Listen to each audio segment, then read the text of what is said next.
The Country Mouse and the City Mouse, retold by Alan Benjamin.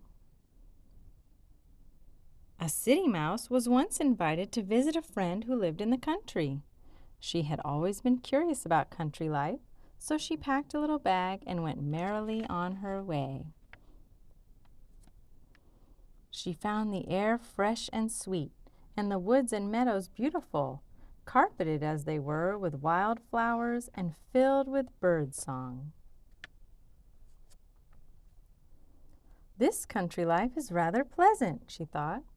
But when she sat down to dinner that evening, she found only some nuts and berries and a few stalks of wheat on her plate. How boring, she moaned to herself, already beginning to feel homesick. She picked at her food, eating just enough so that her friend's feelings would not be hurt. After dinner, the two went for a walk in the woods. The city mouse told her friend all about her wonderful life in town, about the fine house in which she lived, and all the delicious food she enjoyed there. The country mouse was all ears. It was late when they returned home, and the two settled down for the night. The city mouse had a lot of trouble falling asleep. She was not at all used to the country's night sounds, hooting owls, croaking frogs, and buzzing bugs. The country mouse, on the other hand, was peacefully dreaming of all the things her friend had told her about life in the city. At breakfast the next morning, the city mouse found some nuts and berries and a few stalks of wheat on her plate. "Not again," she muttered to herself. "I've had just about enough of this country life." "How about coming to the city with me for a few days?" the city mouse asked her friend. "I'd love to," the country mouse replied, and they were soon on their way. When they arrived at the house in which the city mouse lived, they found the remains of a wonderful dinner on the dining room table. There was roast chicken with all the fixings, a beautiful crumb cake, and a platter of the most delectable cheeses. The country mouse could hardly believe her eyes.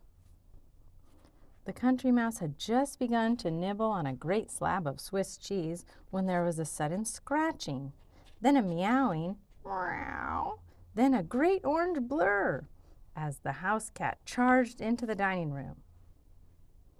The two mice raced for shelter under the legs of the tall china cupboard. They stood very still, barely breathing. After what seemed like hours, the cat finally left.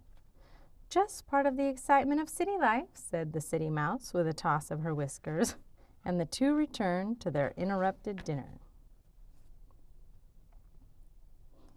The country mouse, still a bit shaken, helped herself to a tasty morsel of crumb cake.